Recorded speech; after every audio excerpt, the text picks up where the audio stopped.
Hello दोस्तों, ये बात तो तय है कि बिहार के अंदर किशनगंज लोकसभा सीट जो है वो एएमएम के कब्ज़े में जा रही है। और इस बात की पुष्टि जो है ख़ुद बैरिस्टर असदुद्दीन ओवैसी ने भी किया है और वहाँ के अवाम भी कर रहे हैं। और ये बताया जा रहा है कि अख्तरुल ईमान साहब इस बार किशनगंज से जो है वो एमपी बनकर संसद पहुँचेंगे और असदुद्दीन ओवैसी के साथ कंधे से कंधे मिलाकर लोगों के लिए आवाज़ उठाएंगे। हालांकि ये बात अभी कन्फर्म नहीं हुआ है कि 1 लाख से ज़्यादा तो वोटों से जीत रहे हैं, कितने ज़्यादा से जीत रहे हैं और क्या 4.5 लाख के से ऊपर वोट ला रहे हैं। इस बात में जब तक रिजल्ट नहीं आएगा तब तक कंफर्म नहीं होगी। लेकिन कुल मिलाकर 11 लाख से ज़्यादा वोट पड़े थे किशनगंज के अंदर और उनमें से अख्तरुल ईमान के पास, अख्तरुल ईमान के हिस्से में जो है 4.5 लाख के आसपास वोट आ रहे हैं, ऐसे बताया जा रहा है। हालांकि दूसरे नंबर पर जदयू और तीसरे नंबर पर कांग्रेस वगैरह के आने की संभावना है। अब इसी की वजह से कहें या फिर यूँ कहें कि लालू यादव को उस वीडियो की वजह से या यूँ कहें कि आरजेडी की हमले की वजह से जो है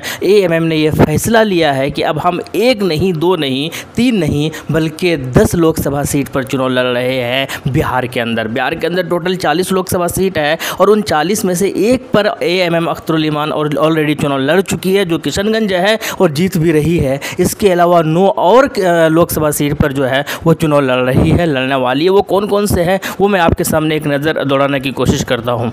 एक तो किशनगंज है जो पहले ही चुनाव लड़ चुकी है। इसके अलावा शिवहर लोकसभा सीट है, गोपालगंज लोकसभा सीट है और पाटलिपुत्र जो है लोकसभा सीट है, महाराजगंज लोकसभा सीट है, मधुबनी लोकसभा सीट है, जहानाबाद लोकसभा सीट है, काराकट लोकसभा सीट है, वाल्मीकि नगर लोकसभा सीट है या फिर मोतिहारी लोकसभा सीट है। इन जगहों से चुनाव लड़ेंगे। और अगर उम्मीदवार की अगर बात की जाए, कैंडिडेट की बात की जाए तो शिवहर से घोषणा हो चुका है, राणा रंजीत जी है वो उम्मीदवार होंगे। और गोपालगंज से अभी 1 दिन पहले ही घोषणा हुआ, उसका पुष्टि जो है मैंने वीडियो के माध्यम से कर दिया है। इसके अलावा काराकट से जो है प्रियंका चौधरी जो है वो चुनाव लड़ रही है, उनको उम्मीदवार बनाया है। और जैसे जैसे जिस लोकसभा सीट में नामांकन वगैरह होने के तारीखों का ऐलान होते रहेंगे या डेट करीब आते रहेंगे, उस तरीके से उम्मीदवारों का घोषणा होता रहेगा। लेकिन क्यों कर रहे हैं इसके जवाब जो है खुद एएमएम की जो टीम है, चाहे वो आफ्ताब अहमद साहब की बात की जाए, चाहे अख्तरुल ईमान साहब की बात की जाए, चाहे वो आदिल हसन की बात की जाए, चाहे पूरी टीम बिहार की अगर बात की जाए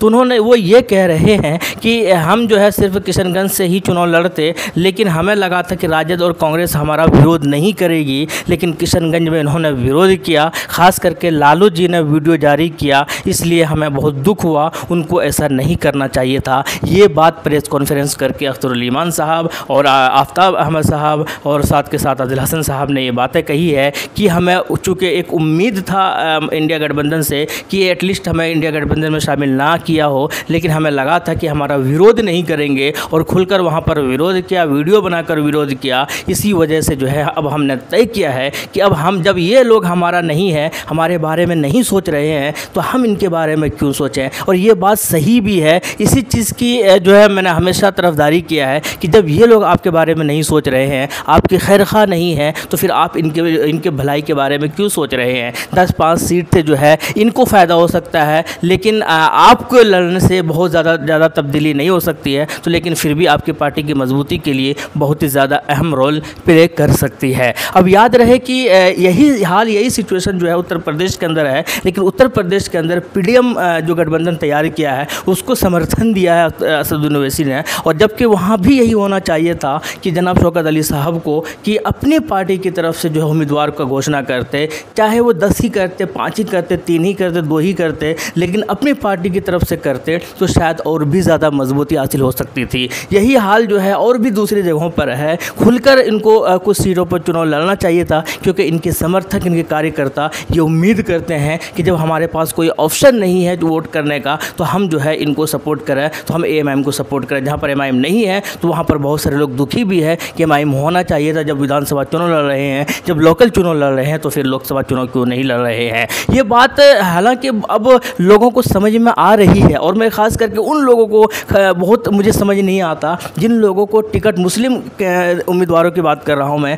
मुस्लिम कैंडिडेट की बात कर रहा हूँ, जिनको टिकट नहीं मिलता तब उनको क्यों खैर मुस्लिम क़यादत की याद आती है। क्यों वो लोग कहते हैं कि मुस्लिम परसेंटेज के हिसाब से जो है टिकट मिलना चाहिए था। जब खुद को टिकट नहीं मिलता है तब वो लोग रोना रोते हैं, और जब खुद को टिकट मिल जाता है तब वो लोग आसानी के साथ साथ दुनिया जाए भाड़ में, अब बस अपना रोटी सेकना है, उस तरीके का पॉलिटिक्स और राजनीति करते हैं। सही माने में अगर उठाकर देखा जाए इतिहास, चाहे वो अतीक अहमद हो, चाहे वो मुख्तार अंसारी हो, चाहे वो बिहार के कोई भी हो, जितना भी मुस्लिम बड़े दिग्गज नेता, चाहे वो आज़म खां हो, इस तरीके के जितने भी बड़े दिग्गज नेता हैं, इन्होंने जो है सिर्फ़ और सिर्फ यूँ कहें कि एक नाम मुस्लिम के नाम पर जो है खुद उन्होंने पॉलिटिक्स किया है। मुस्लिम सियासत को कहाँ पर मजबूत किया है? मुस्लिम सियासत के मजबूत करने का मतलब यही है कि जहाँ पर फ़ायदा हो मुसलमान, जहाँ पर मुस्लिम लीडर्स उभर कर आए। असदुद्दीन ओवैसी की बात करें हम लोग, MIM की अगर बात करें तो ये लोग बिल्कुल क्लियर, इन लोगों का स्टेटमेंट है कि हमें किसी भी तरीके का कोई भी पोस्ट या लालच नहीं चाहिए, हमें मुस्लिम सियासत में